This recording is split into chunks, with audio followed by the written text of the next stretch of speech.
Me da mucho gusto estar con ustedes y sobre todo que esté aquí una representante del Congreso mexicano. Y bueno, voy a iniciar rápidamente. Miren, hace tiempo yo tuve la oportunidad de platicar con el licenciado Manuel y viendo las preocupaciones y el asunto del tema de inseguridad que existe en México, se me ocurrió hacer un documento, una planeación estratégica nacional que yo se la entregué hace como 2 años. Luego de esa planeación estratégica nacional tomaron algunas cosas, como por ejemplo la incorporación del Estado Mayor Presidencial a sus lugares de origen, el asunto del nombramiento del secretario de Defensa y aparte de ello el asunto de la Guardia Nacional.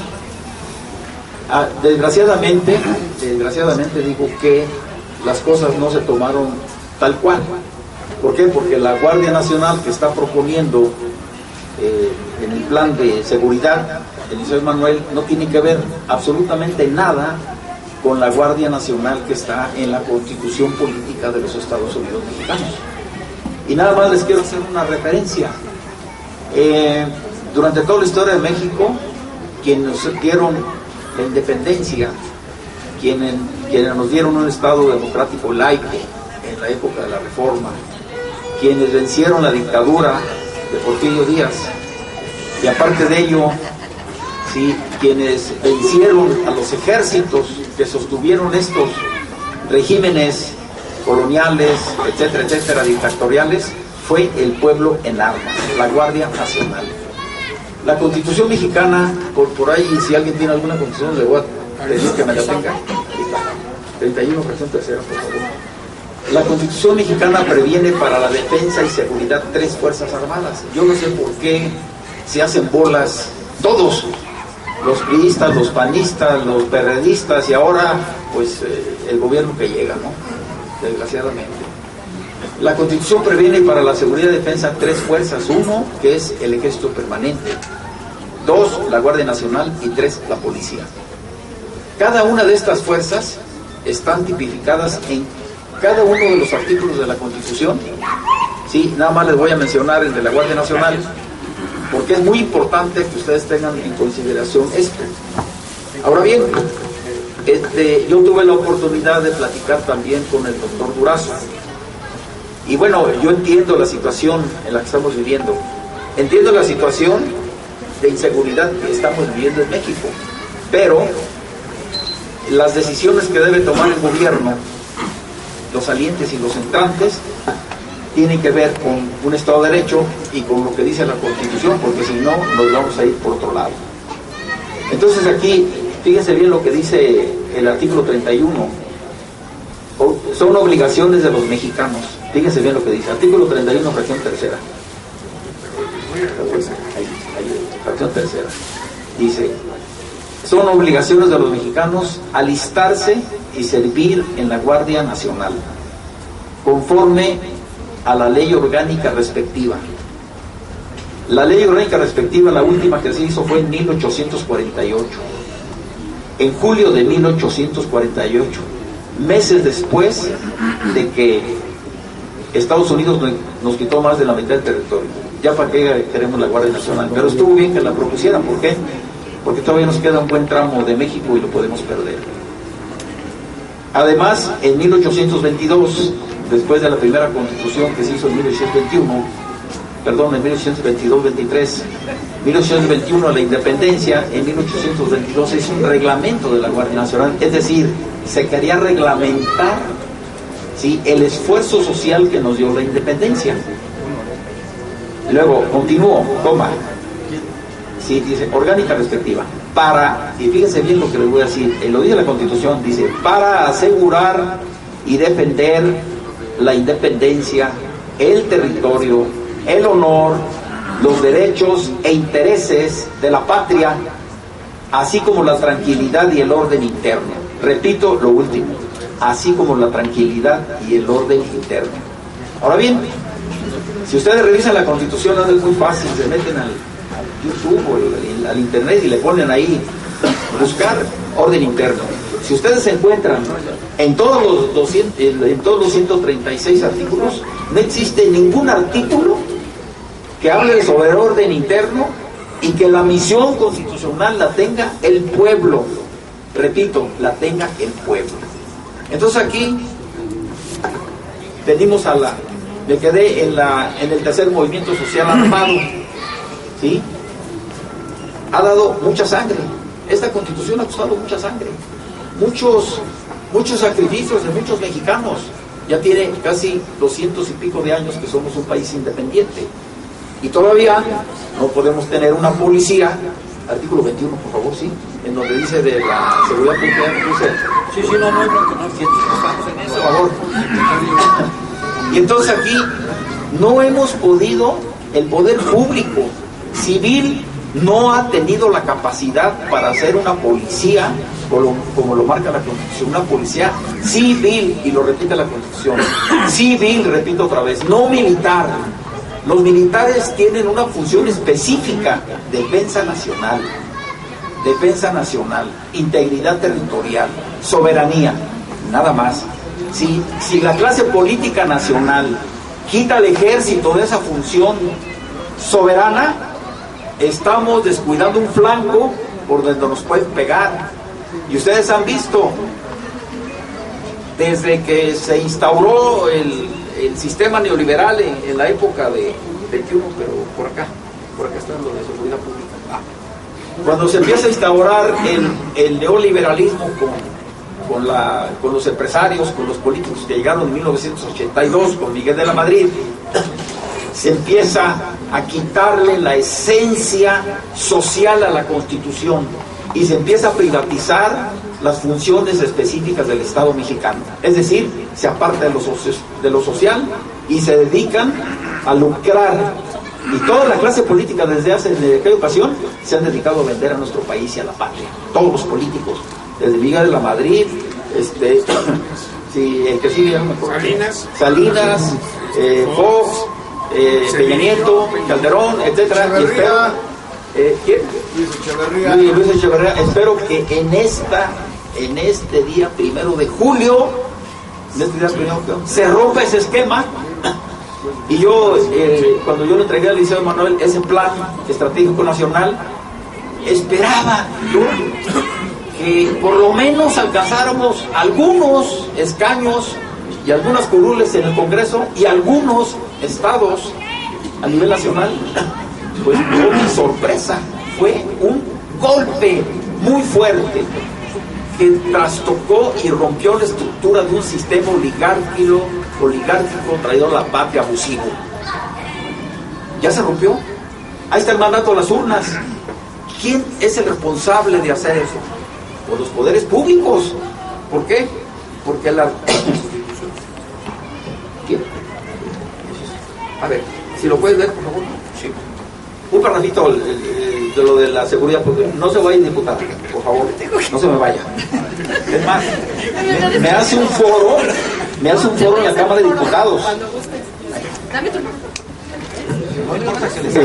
Artículo 21 de la Constitución Política de nuestro país dice: las instituciones de seguridad pública serán de carácter civil, disciplinado y profesional. El Ministerio Público y las instituciones policiales de los 3 órdenes de gobierno deberán coordinarse entre sí para cumplir los objetivos de la seguridad pública. ¿Ya vieron? Eso viene en la Constitución. Y el actual gobierno está haciendo lo contrario. Y yo les he dicho, cuidado, una y otra vez les he dicho y repetido, si quieren métanse a Sin Embargo, ahí yo he publicado desde que yo entregué ese documento y he publicado punto por punto de lo que están haciendo. ¿Sí? Bueno, entonces volvemos a lo del mandato. Ya está el mandato a las urnas. El poder público, el Congreso, tiene que tener la capacidad para procesar esa información, tiene que tener la capacidad para que ese voto ciudadano, ¿sí?, se convierta en una estructura y rompa ¿sí?, todos aquellos resabios que ha tenido el sistema político mexicano, entre ellos, ¿sí?, el tema de la seguridad pública. Entonces, ese rompimiento que hizo el pueblo el día 1 de julio, renunció a las armas, renunció a la violencia, y se volcaron todos para romper ese esquema que se lo entregamos todos nosotros al Poder Ejecutivo Federal, que va a representar mañana el licenciado Manuel. Nosotros tenemos la obligación de que no se nos vaya a ir por otro lado. Tenemos la obligación de protestar y decir, no queremos a los militares en las calles. Esa es una obligación netamente civil, civil. El debate político es civil, no militar. Tenemos que romper ese esquema, porque si no, nos va a ir como en feria. Te lo digo desde ahorita. Y los esquemas de violencia los podemos nosotros predecir, los podemos ver, pero si los seguimos alimentando, puede haber un desborde mucho más grave que el que se quiere resolver. ¿Y quién va a pagar eso? Pues nosotros, la gente que tiene economía y todo, pues hacen sus vallas, ponen sus plumas, pagan sus policías, pagan su seguridad y punto. Además tienen todos los recursos del mundo. Entonces aquí, ¿qué es lo que dice? Ustedes ya oyeron, ¿no?, que la Guardia Nacional, que se quiere impulsar, va a juntar a la Policía Federal, a la Policía Militar, a la Policía de Marina, etcétera, etcétera. Bueno, pues eso es la militarización, pero ahora legitimada por el voto ciudadano. Y eso está muy peligroso. ¿Y qué dice la Constitución y cómo debe ser la Guardia Nacional? La Guardia Nacional es una institución netamente civil. ¿Dónde se recluta a la gente? En los barrios, en las colonias, ¿sí?, en la cuadra. ¿Quién la va a hacer esa Guardia Nacional? Pues ustedes se van a hacer la Guardia Nacional. ¿Y quién va a nombrar a sus jefes y a sus oficiales? Ustedes. ¿Sí? ¿Y cuál es la característica de esa Guardia Nacional? Es que es local, federal, democrática. ¿Por qué? Porque en una situación de crisis, por ejemplo, no digamos un asunto armado, sino un temblor, ¿sí?, va a estar en la Guardia Nacional el rico de la tienda, el que vende jugos, el del mercado, el que vende tacos. Entonces, ¿por qué? Porque la Guardia Nacional es netamente democrático y además local, federal y de iguales. ¿Y cuál es el fondo de esto? El fondo de esto es que dice, pues que escriben sobre la Guardia Nacional, que data desde 1700 y fracción, cuando España la instaura, porque acuérdense que España fue muchos siglos una hegemonía mundial, y de ahí surge esa guardia. ¿Por qué? Pues porque ellos no querían tener ejércitos permanentes en las colonias porque pues, se podían sublevar. Entonces, innovaron la creación de la Guardia Nacional. Otra de las características de la Guardia Nacional es el ciudadano soldado en defensa de su terruño, el ciudadano en defensa de su territorio. ¿Quién mejor puede defender su colonia, su cuadra, que el que vive ahí? ¿Quién va a detectar si alguien no es de ese lugar? El ciudadano que vive ahí. Y entonces de lo que se trata es de hacer un sistema organizativo social que impida la infiltración del crimen organizado, que impida el rompimiento del tejido social y provoque una convivencia entre los habitantes de las localidades. Y si en una localidad logramos hacer esto, hacer un tejido social, y sumamos las localidades de todo Iztapalapa y luego de todas las colonias del Distrito Federal y luego de todos los estados, pues vamos a hacer la Guardia Nacional, que va a impedir que los extranjeros, que va a impedir la posición de las mineras, que va a impedir que gentes que no son de aquí de nosotros, que no son mexicanos, vengan y se establezcan y saquen nuestros recursos, nuestro petróleo, el oro, la plata, los bancos de biodiversidad, etcétera, etcétera. Ahora bien, les voy a poner un ejemplo. 1521. Sí. En 1521, cuando llegaron los españoles y vieron la gran Tenochtitlan, se deslumbraron. ¿Cómo la vieron? Imagínense, ahorita todos esos lagos que había desde Chalco, Xochimilco, y Tasco, etcétera, etcétera, hasta como el norte, por allá. Como 6 lagos. Entonces, los 6 lagos. Entonces llegaron los españoles y la primera batalla naval que hubo, fíjense, a nivel mundial fue aquí, en la Gran Tenochtitlán. Los españoles con los habitantes aztecas mexicas que había aquí. Y entonces escribe Cortés en su diario, dijo: las comunidades indígenas de América tienen un gran ejército. Pues eso no es cierto. ¿Por qué? Porque el calpulli, en el cual trabajaban los hombres, los varones, mejor dicho, en el manejo de armas para cazar, para cultivar, etcétera, y las mujeres haciendo lo que corresponde, ¿no? Transformando los recursos, el maíz, el masa, el pinol, etcétera, todo esto. Lo que vieron los españoles fue un sistema organizativo social que tenía una capacidad de respuesta y de defensa. Eso fue lo que ellos vieron. Y eso, nosotros somos herederos de eso. Y lo podemos hacer. ¿Por qué? Porque nosotros tenemos una cultura milenaria comunitaria. Y ahorita que venía en el metro, venía viendo los nombres, ¿no?, de las estaciones que tienen que ver con eso que les estoy diciendo. Entonces, volviendo al tema, ¿quién es bajo el mando de quién está la Guardia Nacional? Bajo los gobernadores de las entidades federativas. El presidente de la República no puede tocar esos grupos si no es a través de la autorización del Senado, cuando haya un asunto delicado que agrave a la sociedad. Por ejemplo, hay un problema grave en Baja California, puede mover la Guardia Nacional de Jalisco allá, pero con la autorización del Senado. No es de que por mis calzones y porque yo soy presidente yo ordeno, no. Entonces, ¿de qué estamos hablando? Estamos hablando de que por primera ocasión el poder público, que llega a través del voto ciudadano con toda esa fuerza, convoque a un sistema organizativo social que nos permita, ¿sí?, cumplir con este derecho constitucional de defender a la patria.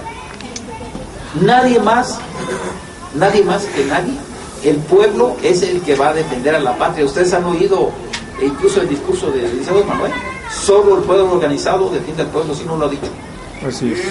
A lo mejor lo dice él sin saber lo que yo le estoy diciendo, ¿no?, sino que lo dice porque lo siente, y así debe ser. Entonces aquí hay situaciones también que están, digamos, en una forma subrepticia, y les voy a decir cuál es.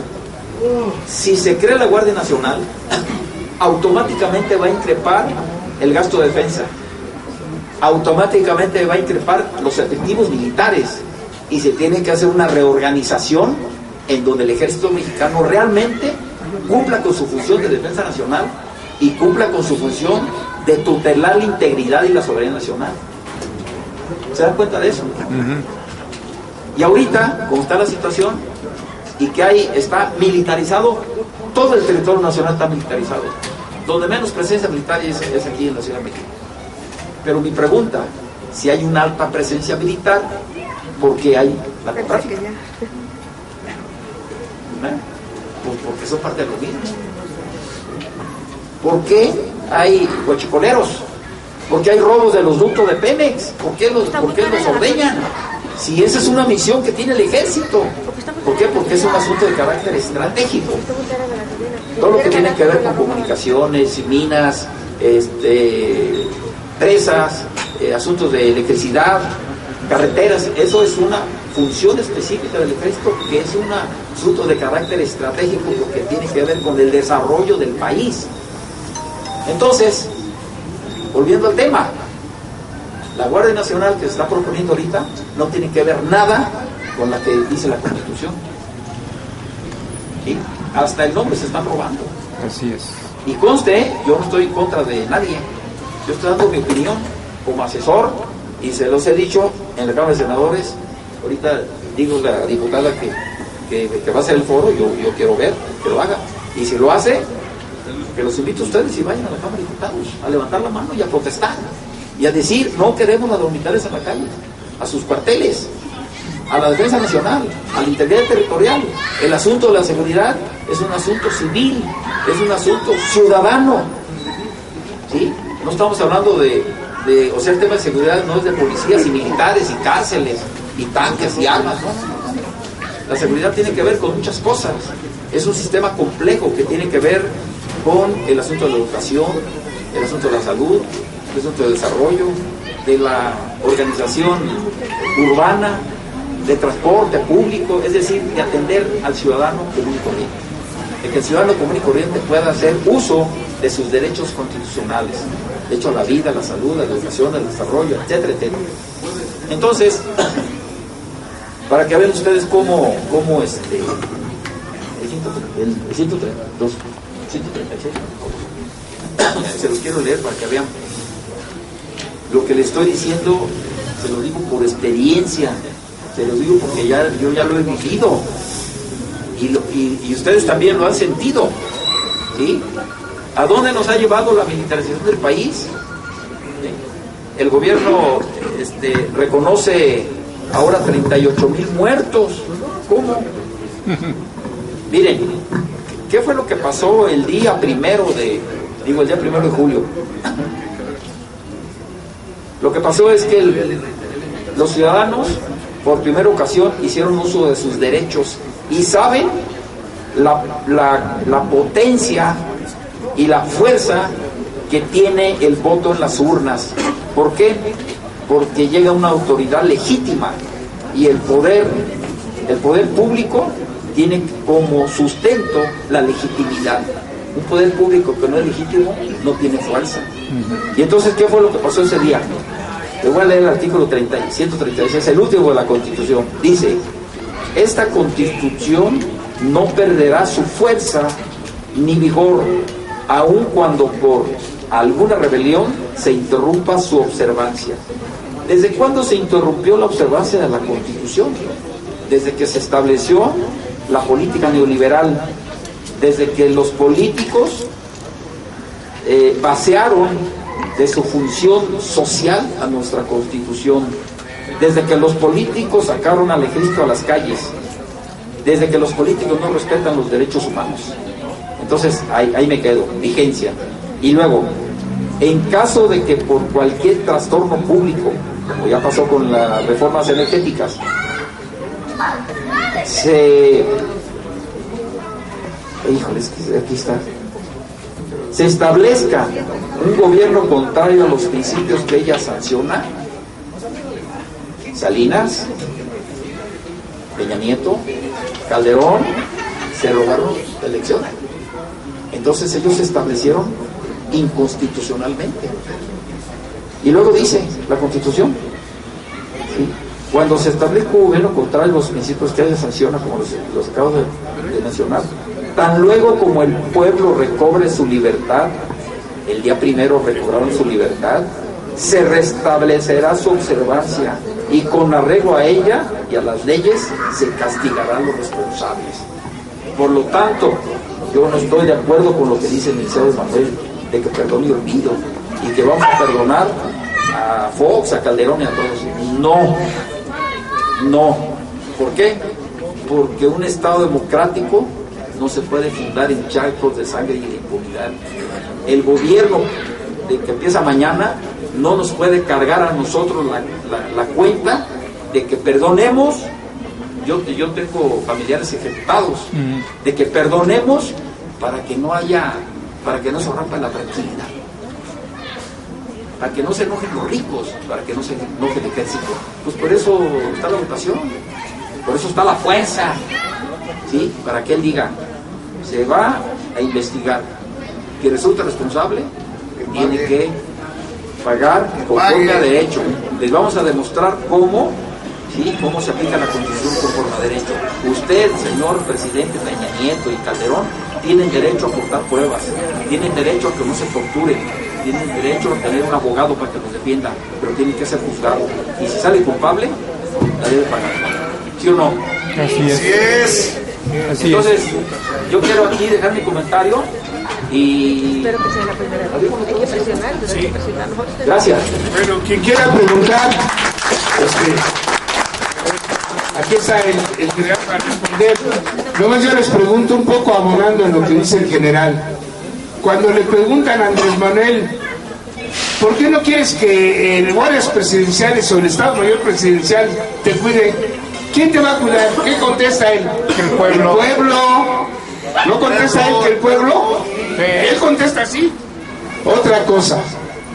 Toda vez que los gobiernos anteriores han sido incapaces de enfrentar a delincuencia organizada, ¿cómo se organizaron en Michoacán, en Oaxaca? El doctor Mireles, ¿qué hizo para cubrir? Pues hizo sus autodefensas y hay sus guardias, sus autodefensas y hay ejércitos civiles. Entonces, efectivamente, esto es una polémica gigante porque esta iniciativa o este proyecto se va a votar el 21 de marzo con 3 preguntas.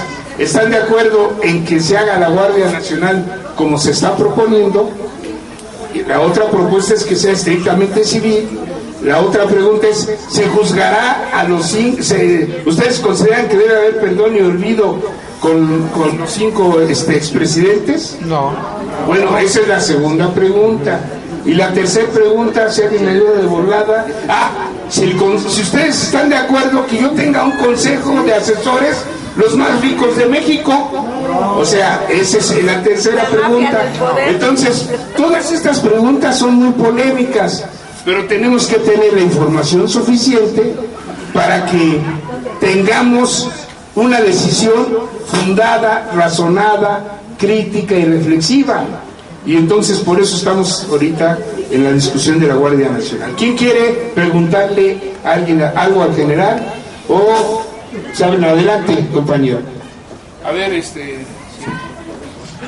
Buenas noches. Buenas noches. Bueno, en relación a lo que comentaba el general, yo creo, y siempre he creído que el licenciado López Obrador es una persona muy inteligente, y él hizo este pronunciamiento: no voy a juzgar casos que no estén abiertos. ¿Sí? Ahí dejó la entrada para que la gente que tenga la oportunidad de demandar antes de que el gobierno se vaya, esos casos se queden abiertos y puedan ser juzgados. ¿Sí? Permítanme. Ciudadanos contra la Corrupción metieron una demanda contra Rosario Robles por el desfalco de Sedato. Metieron una demanda en relación a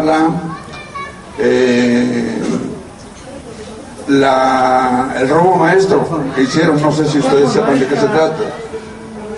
Entonces quiere decir que hay casos que están abiertos, y el licenciado López Obrador, en forma muy inteligente, dijo: yo no voy a perseguir a nada que no esté abierto. Eso le dio la oportunidad para que las organizaciones sociales empezaran a meter demandas que después, ya abiertas, van a tener que perseguirse por oficio. ¿Sí? Entonces, yo siempre he creído que el licenciado López Obrador es el político más prominente que ha tenido México en los últimos 30 años. Entonces, la verdad es que, como decían antes, habría que estar a la par con él, porque finalmente nosotros lo pusimos ahí, pero también tenemos que ser contrapeso para que esto camine. Y también exigirle. Pues sí. ¿Alguna otra pregunta? A ver.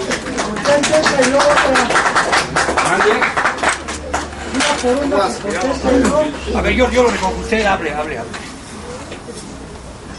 Buenas noches. Estoy de la opinión del compañero.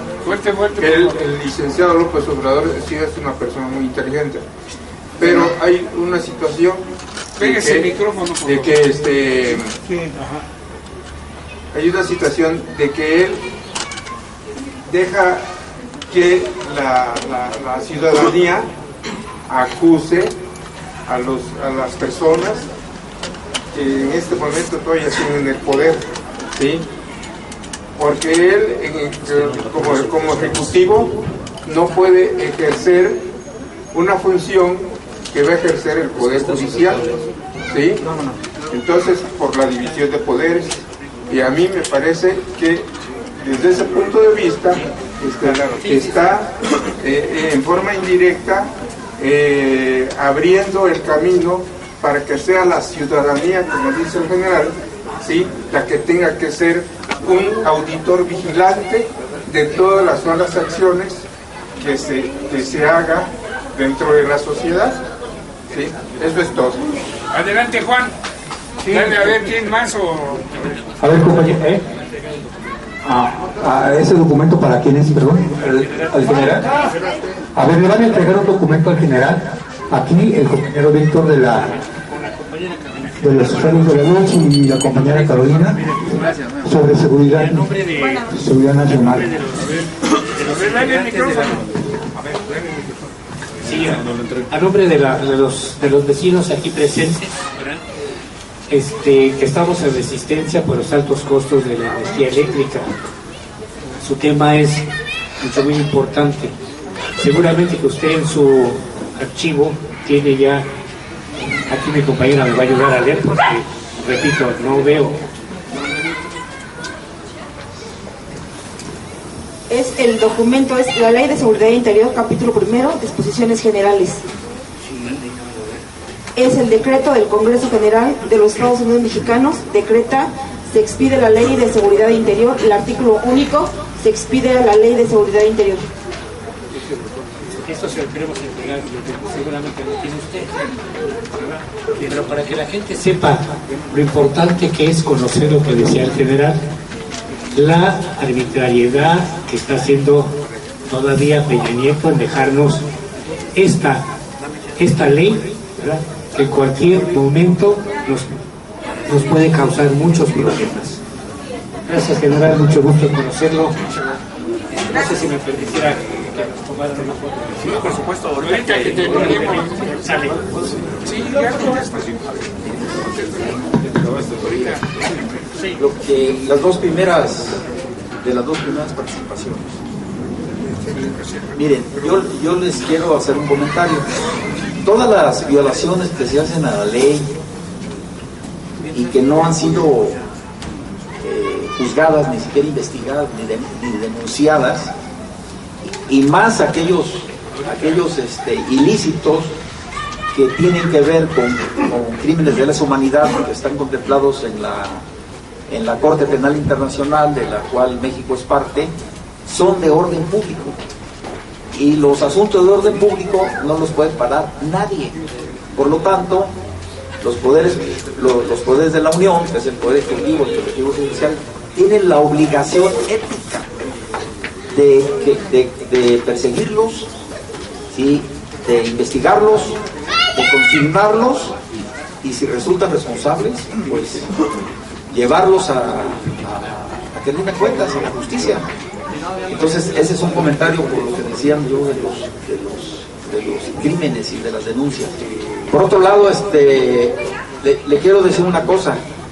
La Ley de Seguridad Interior, hace como 15 días, la Suprema Corte de Justicia la declaró nula de pleno derecho.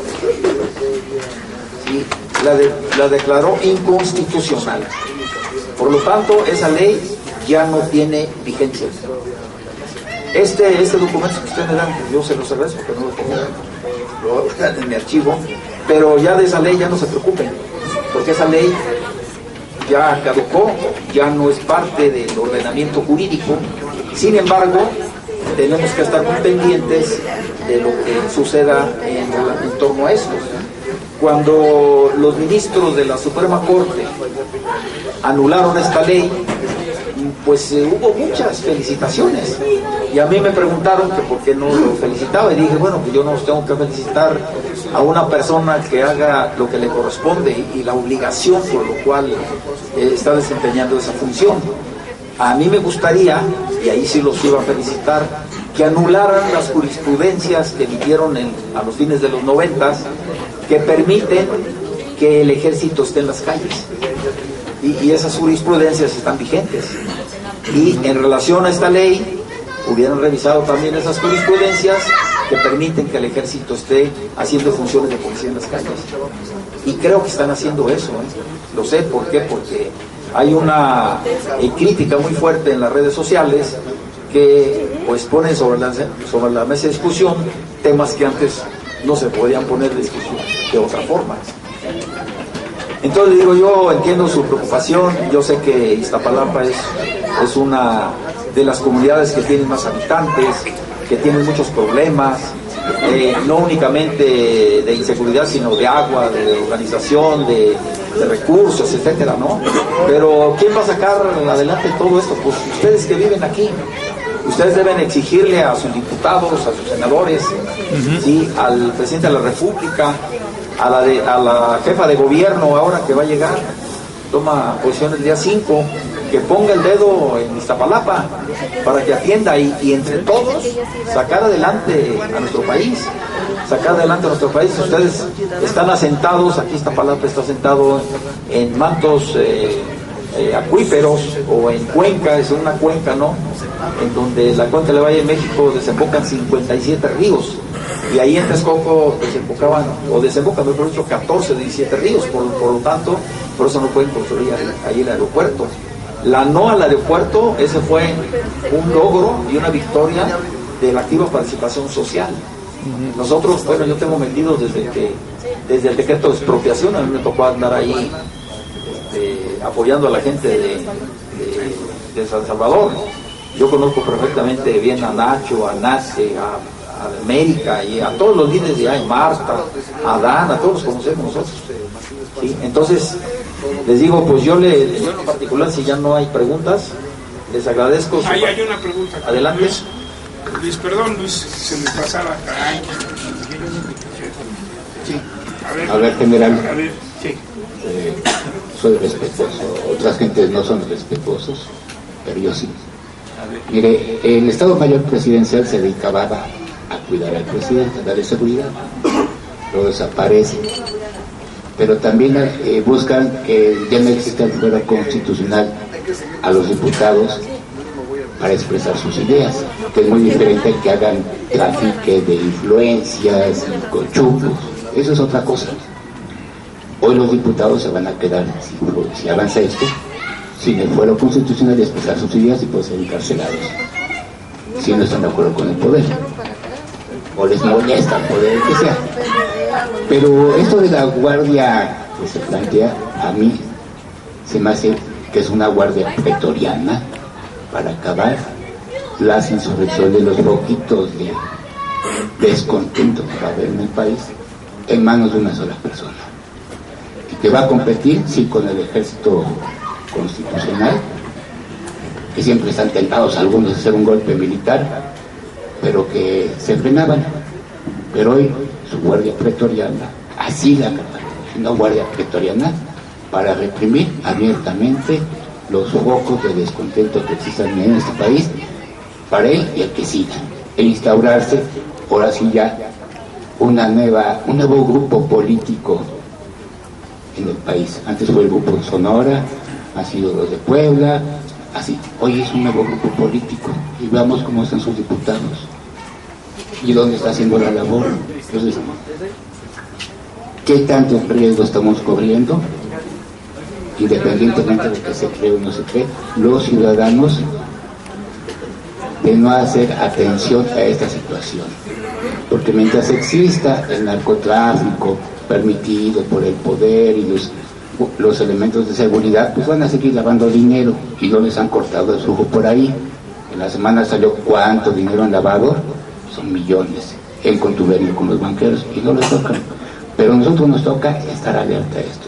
Yo sé que no es fácil entender esto, porque mucha gente no ha pasado por esa situación de pensar cómo organizar su colonia para defenderla, no como una milicia, sino como ciudadanos nada más. La mayoría son pobladores, unos cuantos son electores, pero ciudadanos no hay.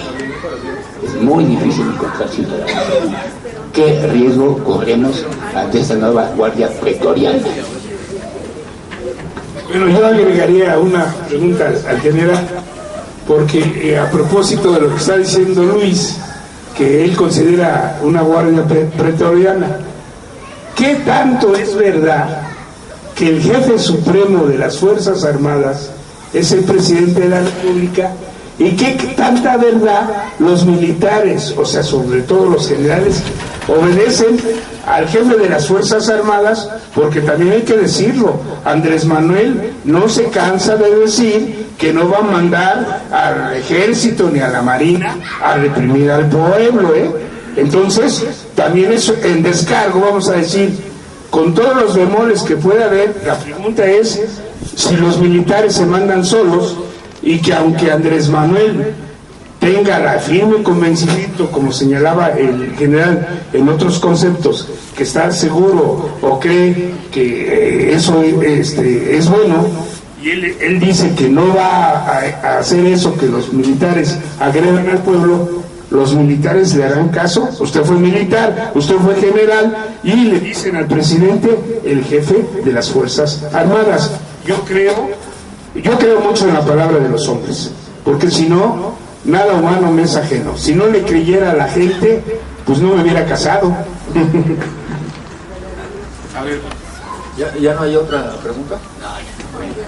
Mire, yo entiendo su preocupación, y yo creo que si quieren resolver el asunto de la inseguridad, entre más se acerquen a la Constitución, va a ser mejor.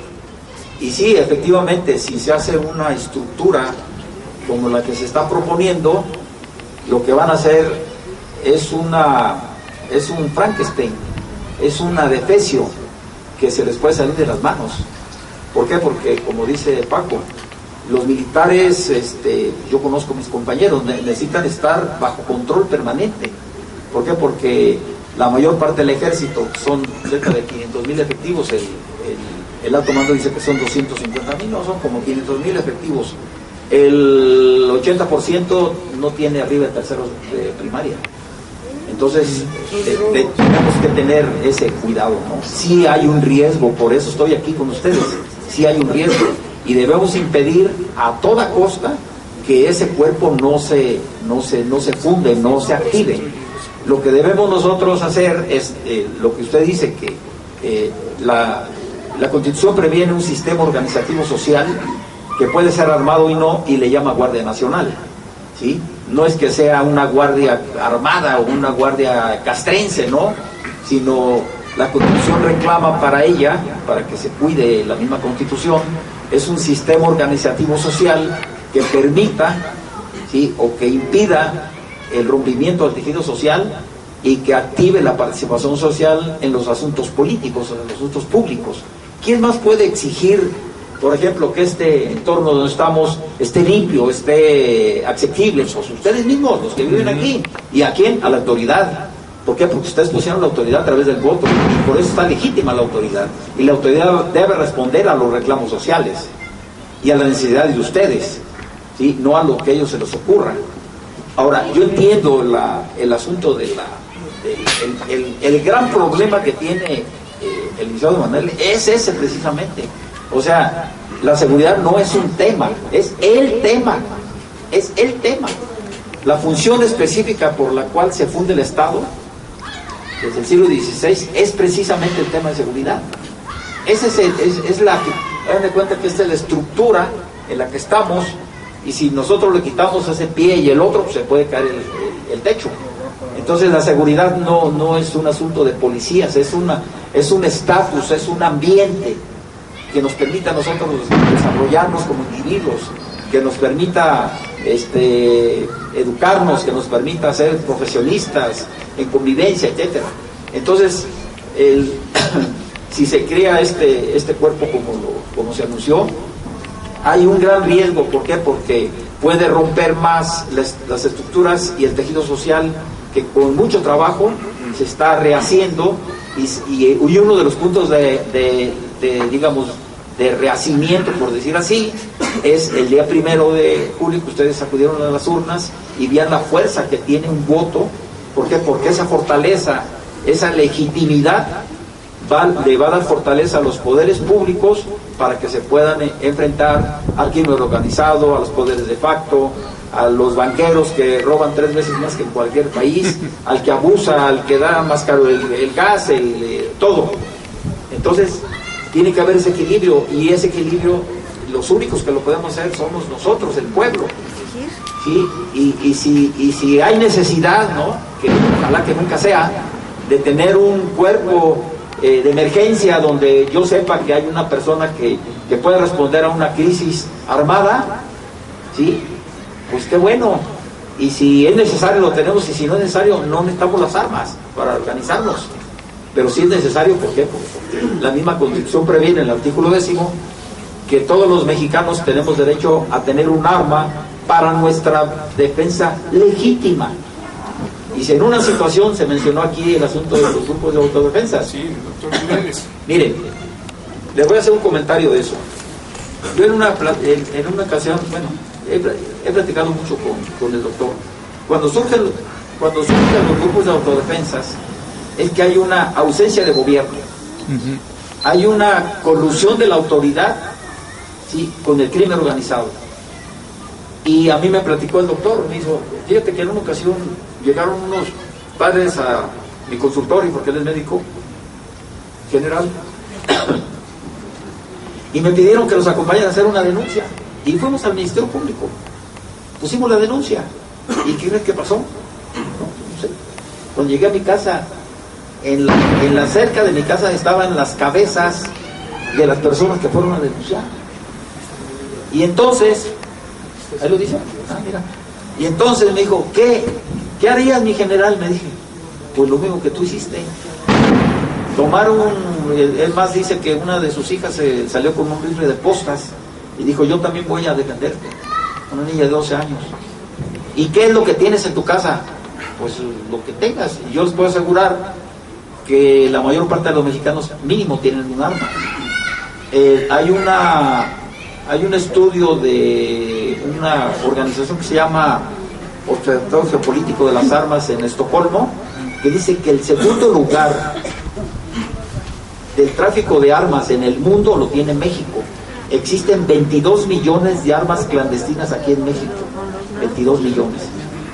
¿Sí? Para que vean ustedes. Entonces, yo conozco a muchas personas que tienen armas.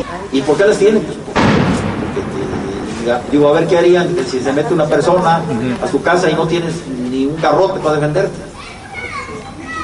Bueno, si tienes un arma, pues es mucho más fácil. Y si un tipo que es un criminal y que le gusta estarse metiendo a la casa y sabe que en una casa hay armas, pues sería muy tonto en meterse a una casa de esas, ¿no? Entonces, es un tema complejo. Es un tema complejo donde la única forma de atacarlo, de resolverlo, es con una activa participación de todos nosotros. Hay libros de ciencia política que dicen que el desarrollo de las grandes naciones y de las grandes democracias no se deben a los políticos, no se deben a los congresos, no se deben a los sistemas de seguridad, sino se debe a la fortaleza de las instituciones y a una activa participación de sus ciudadanos para fortalecer las instituciones. Y eso es lo que tenemos que hacer, fortalecer las instituciones, que el Ministerio Público funcione, que la policía funcione, que el diputado, el senador funcionen en sus áreas, que el presidente de la República cumpla con su obligación. Y estamos del otro lado. Ese es el punto. Pues yo les agradezco mucho su participación y gracias. Les damos las gracias a todas y todos.